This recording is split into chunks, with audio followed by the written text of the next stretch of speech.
Muslims are part of this extraordinary river of civilization. One of the greatest tributaries is the Islamic tributary that feeds into this extraordinary ocean of knowledge. In terms of contribution, it is coming together, flowing together. Contribute is to give. A tribute is a gift, and it's giving together towards a collective purpose. Next. If we look historically at this, we have the Greeks, the Romans. This is European. Then we have what's called the Dark Ages, and then we have the Renaissance, and then we have the Industrial Revolution, and then modernity. And the question is, what was happening during this time? The Dark Ages. I mean, you see this rise everywhere except during this period. Next. If you look at the flow of civilization, we have many influences here.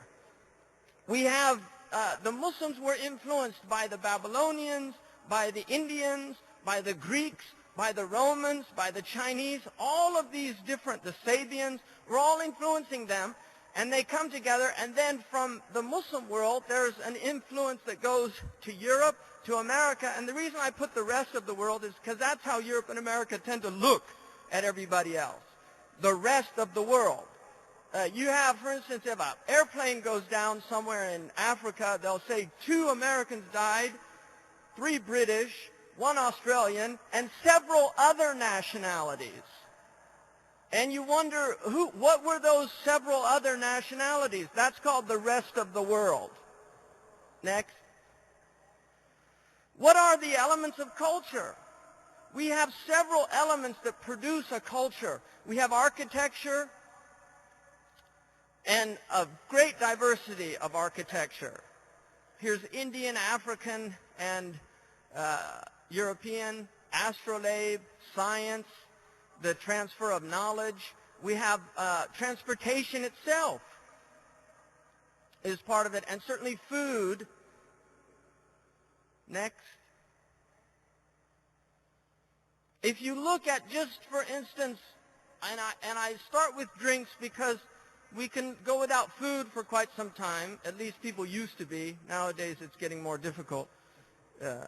But you can't go without drinks. And people like to embellish their drinks. And one of the things, if you look at the 3 most popular drinks in the world today, you have soda, which there's the sugary, syrupy things, and then you have tea, and you have Coca-Cola, or coffee. But if you look at each one of these, syrup comes from sharab, which is an Arabic word, a drink. And soda comes from an Arabic word, sawada, which you can look up in Webster's dictionary, because soda was introduced into Italy by Arab traders. Cola is a West African drink. And although the West Africans did not carbonate cola, they drank it to relieve hunger and also for energy, because it's a energizing drink. It's interesting that Coca-Cola and Pepsi both started in the South, in the southern states, which is where many of the West African slaves were brought. And one of the things that I heard a West African say, he said, if we had only trademarked that when we came over, we'd be making a lot of money. Next. Coffee, qahwa. In Arabic, qahwa means wine. And the reason it means wine, it's a Jahili word. The reason they called coffee qahwa, which in Turkey became kahva, and in European languages became coffee, is because initially, when you drink coffee, you get what's called a nishwa, which is the first stage of intoxication. And some of the ulama considered it haram, inclining towards the Mormon madhab. But later, actually, I personally think they just kind of got addicted to it. And that's why in Yemen they call it khamr al-mu'mineen, the wine of the believers. But Starbucks originated in Turkey. In the 16th century, the first coffee houses emerged in Turkey. And so this is a Muslim, the coffee house. And Lewis Mumford says that coffee and tea are what created European civilization, because people were so lethargic and sluggish in Europe because of the cold. It's hard to get your blood moving, and you can't think if your brain isn't oxygenated. And he said when tea and coffee were introduced, they started thinking and talking and getting together. And pretty soon ideas started emerging. And that's actually a quite serious thesis, according to Mumford. Next slide. If you look, many foods, unfortunately the time is so limited, and we were originally allotted 40 minutes, and that's what I prepared for. So I've been given my signal, so I'm going to just go through this. Next one. Sweets. Candy is kandi. It's an Arabic word. Sukkar is an Arabic word, although some etymologists say that it comes out of the Sanskrit. I think there's some very interesting Sanskrit cognates that actually come from Arabic. For instance, father, which is padr, fatir is an Arabic word, and the originator, the one who originates things. But also sukkar is clearly from to be intoxicated, and this is a process when you move. But the Muslims learned sugar from the Persians, and one of the first sugar factories was created on Cyprus that they actually called al-Qandi at one point.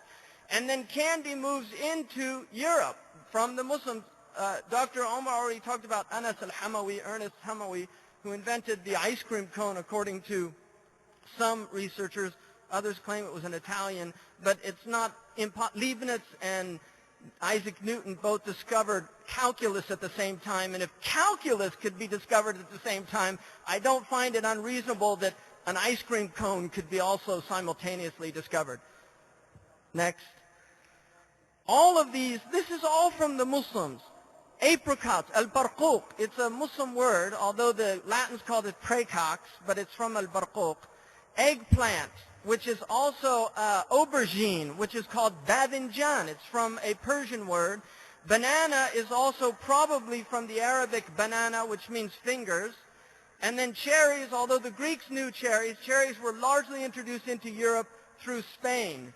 And then lemon was from southern China, introduced into Persia. Limon is a Persian word. The Arabs brought it to Europe. Oranges, naranj, is a Sanskrit word. The Arabs called it naranj. It becomes naranja in Spanish and becomes orange in English. This is brought by the Muslims, which is extraordinary. People that get up in the morning, literally, and have orange juice and then coffee are literally starting their day with two contributions from the Muslims. And then pomegranate is pomme de granat, the apple of Granada. It was actually brought by the Arabs into Europe as well. And dates, that is the prophetic gift. Dates are the gift of the Prophet ﷺ to the world, amongst many other things, the least of them being sweetness, halawa. Next.